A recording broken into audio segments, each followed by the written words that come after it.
Alright, hello, welcome back to another video on this channel. I've been doing this for 3 years now, and I've gotten a lot of messages on LinkedIn, on Instagram, in YouTube comments, and not just about Australia, but personally about myself, why I moved, how do I feel, some stereotypes that go around about Australia. So we're going to answer uncomfortable questions about Australia, about myself in this video right here. So I'll make sure that you're uncomfortable.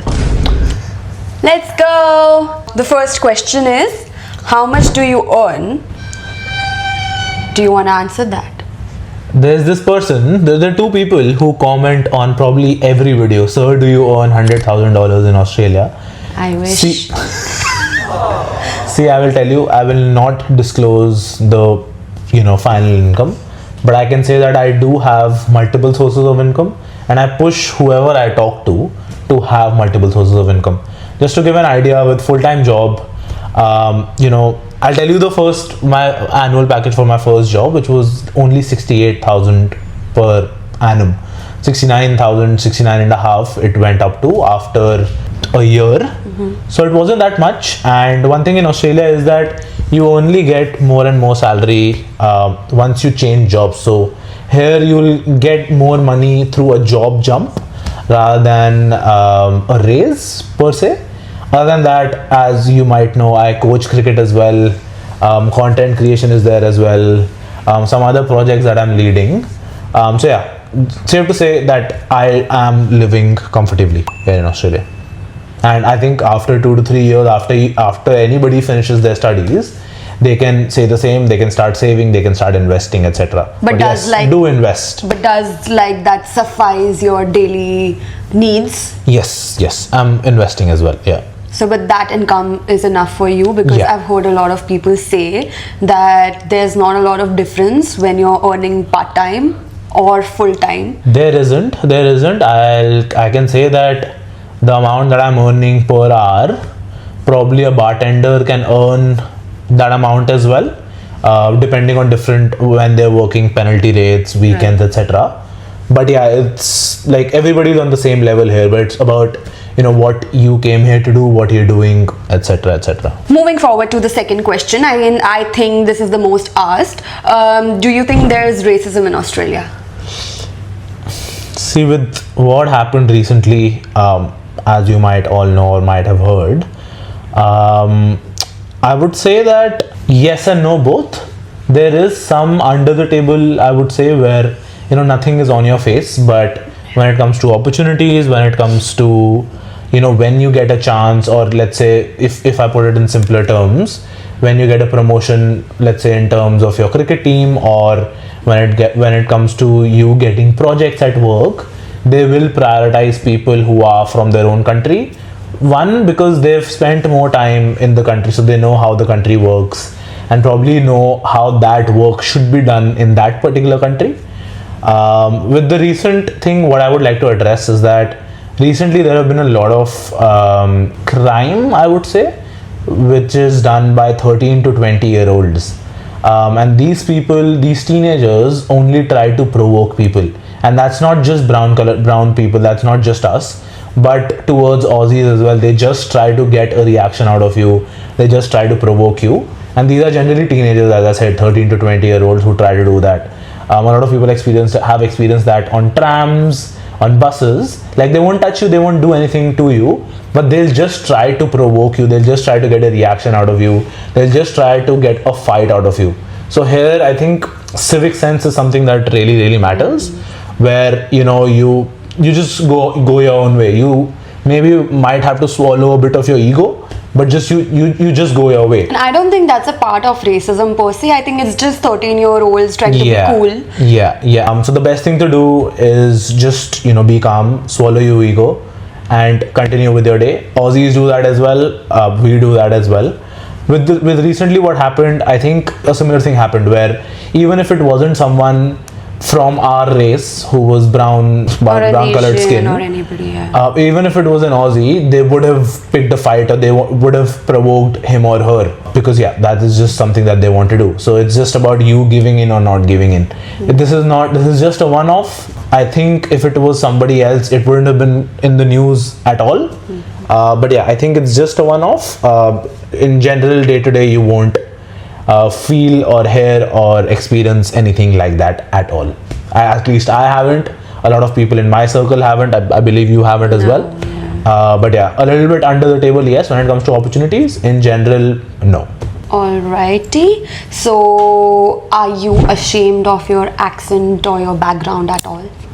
Nah, actually, I am very happy. I am very proud of where I am, and I represent that here. But see, that's where there's a difference there, where I still remember my roots. I remember where I've come from. I do not let that go.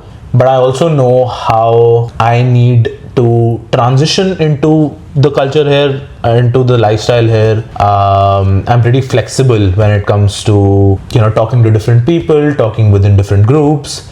I know which topics will resonate with which group of people that I'm talking to. So yeah, I think that is where I personally thrive. Not ashamed at all. Love telling people about our culture, about where we're from, about how things are done there, but also sharing their culture and their lifestyle with them as well. Otherwise you won't get to exist with them. You won't get to be one with them. That's right. All right. So the biggest question, is your degree useful or of any use to you right now? No. No, 100% no. I think I've said this on this channel before as well. Your degree doesn't matter. I mean, the things that you do in your degree Come on. do not matter. Your university doesn't matter. All that matters is the skills you have, the practical skills, what problem you can solve for an employer, for a businessman, for a businesswoman, either or, and what value you can add. But that's it. Make it clear that the degree matters when it comes to your academics. 100%. You like, gotta pass. You can't fail and try to work somewhere else. If it's a technical degree like your data science, your business analytics, your food and nutrition, or MBBS, and all of those are different things. But if it's a very technical thing, yes, like you studying to become a dentist or a psychiatrist or something, all of that then really matters. But I feel then as well, people need to focus more on what the course curriculum is, and what the course content is, and actually knowing what they need to do, or knowing what they have to do in that particular occupation, in that particular profession. Right. The degree won't equip you with everything. You will have to get an internship or two, get real life work experience, talk to people, just to understand what really is out there in your profession, in your occupation. So yeah, I think people stress a lot about their academics and their scores, especially about their scores. They do not matter. Yeah, like everybody wants a HD, but like it does not matter even if you're passing with the P. Exactly. Even if you're getting HD in business analytics, and the other person knows how to work on Python, work on Power BI, Tableau, etc., they're going to get the job. Your HD doesn't matter, your score doesn't matter. All you need to know is the practical skills and what is actually done in your profession, occupation. You'll get through. Be that you're learning that through outside courses, internships, or your degree. That makes sense. You said before that you obviously are doing multiple things as multiple sources of income. But another cliche and a common question would be, if you have a full-time job and if you're investing, why would you or anybody else, if you're not doing it right now, would do DoorDash or Uber? Is it simply just for another source of income? I think yes, another source of income. Second, the flexibility of it.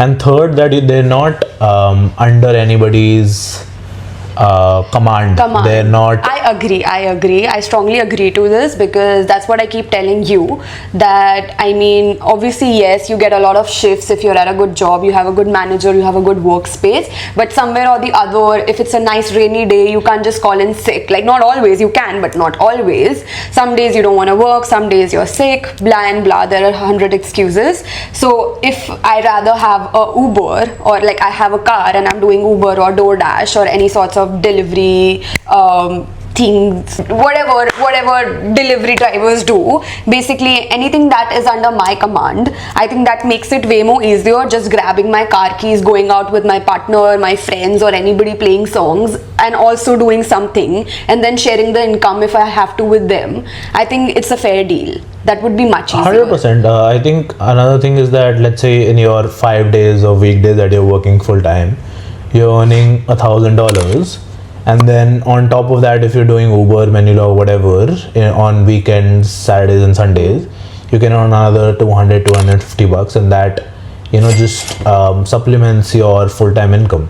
But obviously not everybody shares the mindset that I have. Not everybody is in the same position. I do not. After I've started working full-time, or even a year before, or last year of my studies, I stopped doing Uber Eats, DoorDash, because one, there's a big stereotype that people Indians from our culture, not just Indians but South Asians, do these sort of delivery driver jobs and Uber X as well. And I want to be one of those people who sets an example that nope, I'm not doing that. Still, I'm earning more than you, or I will be earning more than you, or I'm at a higher status than you. So I want to break that norm. I want to break those stereotypes. I want to break that Indian norm.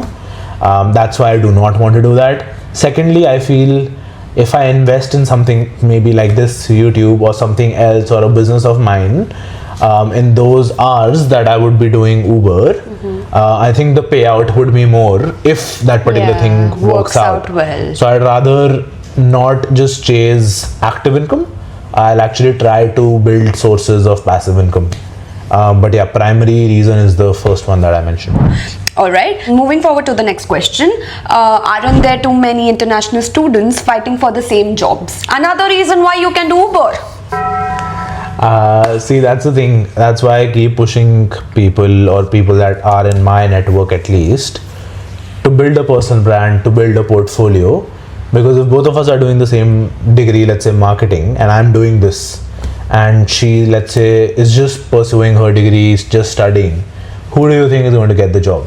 I'm going to get the job because I am doing something for myself which I can then prove to do something for an employer or for an organization that I'm targeting. I can add value to them. I can solve more problems for them, because if I've been uploading on YouTube, on social media, that also means that I do have knowledge to do the same for them. It's not just marketing, but just basically put this theory, put this mentality into your occupation, into your degree as well. That just in your university, just in your course, if there are 30-40 people who are going to be graduating at the same time, there are 5 other universities that offer the same course, and in which people and students and international students are enrolled.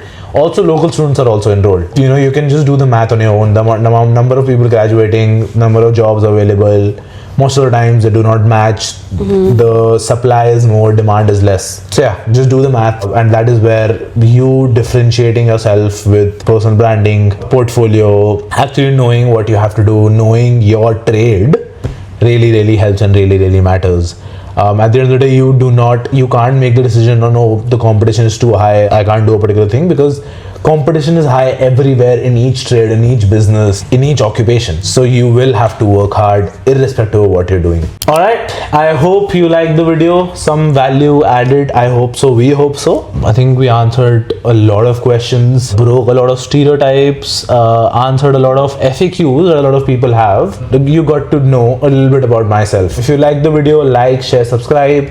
Be sure to check out rest of the videos on my channel if you're new here, because I keep uploading 2 to 3 videos every week and providing such value each and every video.